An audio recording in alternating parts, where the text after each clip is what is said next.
तो भूमि सुधार की बात करते हैं हम कि जो भूमि सुधार है वो स्वतंत्रता के पूर्व किस प्रकार से भूमि पर सुधार किया गया और स्वतंत्रता के बाद भी भूमि पर सुधार किए गए। तो भूमि सुधार की जब हम बात करते हैं तो भूमि सुधार से तात्पर्य क्या है? तो भूमि सुधार के अंतर्गत भूमि का जो स्वामित्व है, भूमि का जो स्वामित्व है एवं जो उसका वितरण है, और एक प्रकार से हम कहें कि भूमि का अधिक से अधिक प्रयोग होना और उससे अधिक लाभ कमाना भूमि सुधार के अंतर्गत आता है। अब भूमि सुधार के अंतर्गत जब हमारे यहाँ अंग्रेज हुआ करते थे और अंग्रेजों ने जब भूमि में देखा कि असंतुलन एक प्रकार से भूमि का वितरण है, उसको सुधारने के लिए ही क्या है, भूमि सुधार के कार्यक्रम चलाए गए। इसके अंतर्गत क्या है, उन्होंने विभिन्न प्रकार की ऐसी व्यवस्थाएं की गई जिससे भूमि पर सुधार की जा सके। जैसे कि हम बात करें, उन्होंने जमींदारी सिस्टम को लागू किया, जमींदारी व्यवस्था को लागू किया, महलवाड़ी व्यवस्था को लागू किया, रैयत वाली व्यवस्था को लागू किया। तो ये सब सारी जो व्यवस्थाएं हैं वो हम एक प्रकार से इनको देखेंगे। तो ब्रिटिश के जो भूमि सुधार के उद्देश्य थे वो उन्होंने क्यों भूमि सुधार को प्रमुखता दी, क्योंकि यहाँ पर अगर हम बात करें उनको अधिक से अधिक लाभ कमाना था।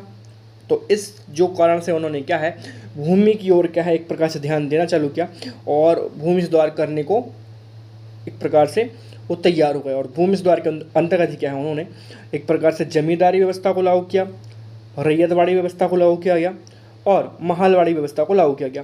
तो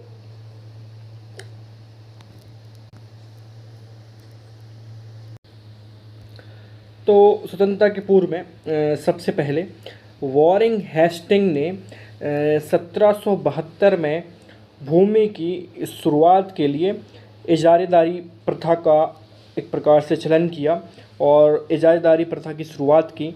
यह एक क्या है, पंचवर्षीय व्यवस्था थी जिसमें क्या है, सबसे ऊंची बोली लगाने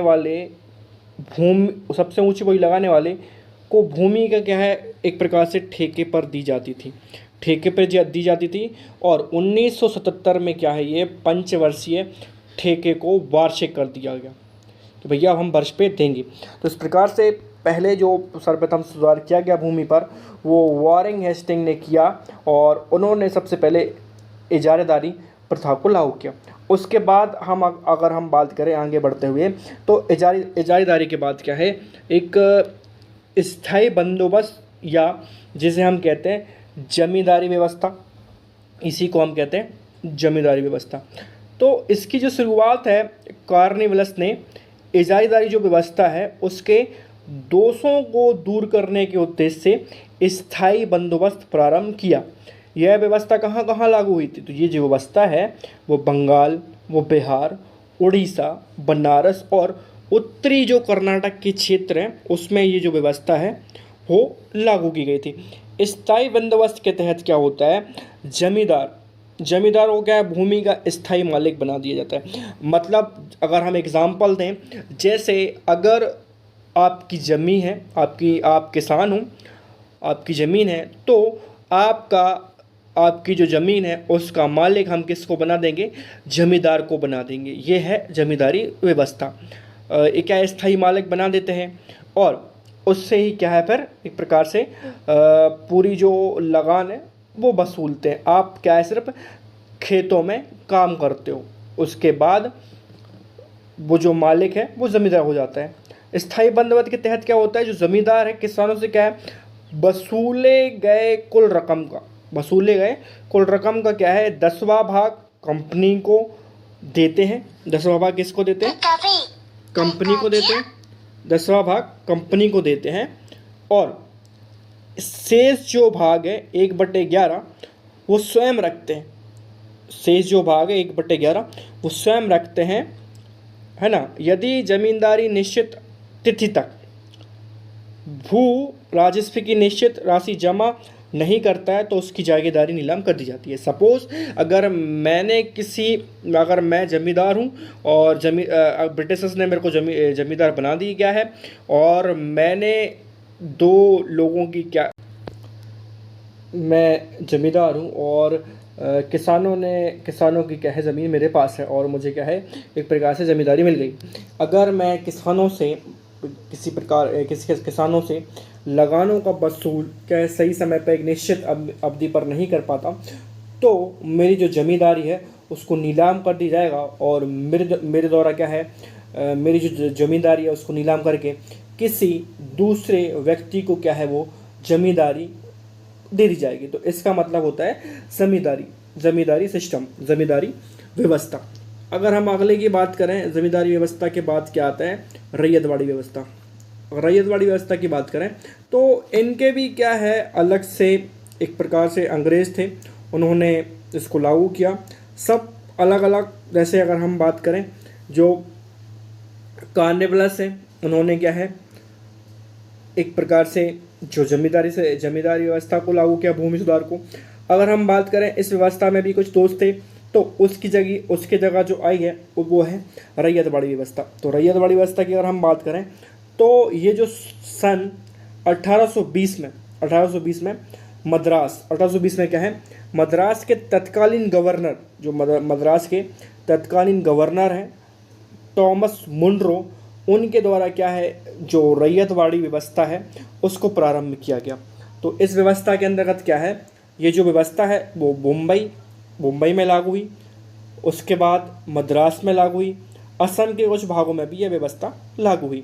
तो रैयतवाड़ी व्यवस्था के अंतर्गत क्या होता था कि 51% क्या है 51% भूमि आई रैयतवाड़ी व्यवस्था के अंतर्गत। इसमें क्या है रैयतों या किसानों को क्या है भूमि को क्या है मालिकाना हक प्रदान किया गया। अब क्या है जो किसान है वो स्वयं क्या है भूमि के मालिक हैं और क्या है खुद जो है भूस्वामी, भू राजस्व क्या है देने के लिए वो उत्तराधिकारी हैं। इस व्यवस्था में क्या है भू राजस्व का निर्धारण उपज के आधार पर नहीं बल्कि भूमि के क्षेत्रफल के आधार पर किया जाता था। अब जो लगान वसूली का इस व्यवस्था में जो क्रम है वो भूमि उपज के आधार पर नहीं किया जाता, बल्कि जो लगान है वो उपज के आधार पर नहीं भूमि के क्षेत्रफल के आधार पर वसूली जाती थी। तो ये रैयतवाड़ी व्यवस्था थी। इसके अंतर्गत क्या है किसानों को क्या है उनकी भूमि का मालिकाना हक प्रदान किया गया, उनको क्या है भूस्वामी का एक प्रकार से अधिकारी बना दिया और भू राजस्व की व्यवस्था भी उन पर छोड़ दी गई। और इस व्यवस्था में क्या है जो भूमि का उपज है वो उनके क्षेत्रफल के आधार पर दिया जाता था। तो ये रैयतवाड़ी व्यवस्था थी। और रैयतवाड़ी व्यवस्था के बाद फिर आती है महलवाड़ी व्यवस्था। तो ये जो व्यवस्था है महलवाड़ी जो व्यवस्था है इसका अगर हम बात करें तो महल का तात्पर्य क्या है एक प्रकार से गांव। तो इस व्यवस्था के अंतर्गत क्या है कि गांव के मुखिया के साथ क्या है सरकार का जो लगान वसूली का क्या है समझौता एक प्रकार से होता था, जिसे महलवाड़ी व्यवस्था बंदोबस्त कहा जाता था।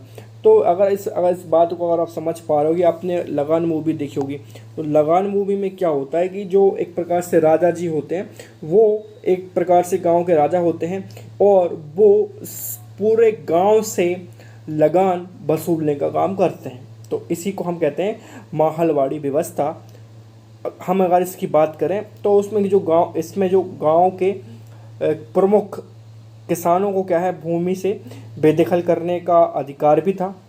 और महलवाड़ी व्यवस्था के तहत क्या है लगान का निर्धारण महल या संपूर्ण गांव की उपज के आधार पर किया जाता था। लॉर्ड हेस्टिंग द्वारा क्या है मध्य प्रांत में और आगरा पंजाब के कुछ क्षेत्रों में नई भू राजस्व व्यवस्था लागू की गई, जिसे महलवाड़ी व्यवस्था का नाम दिया गया। इसके तहत क्या है कुल 30% भूमि सम्मिलित थी। तो इस प्रकार से ये महलवाड़ी व्यवस्था थी।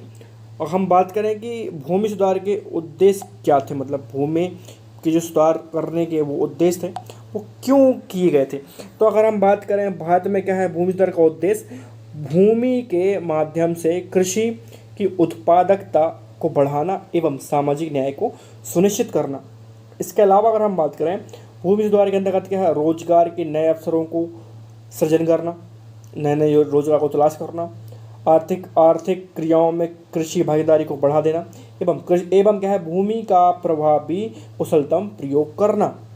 आगे बात करें, भू व्यवस्था के अंतर्गत होने वाले सभी प्रकार के शोषण व सामाजिक अन्याय को समाप्त करना तथा प्राकृतिक संसाधनों का न्यायपूर्ण वितरण अर्थात आर्थिक न्याय के सिद्धांत को सुनिश्चित करना।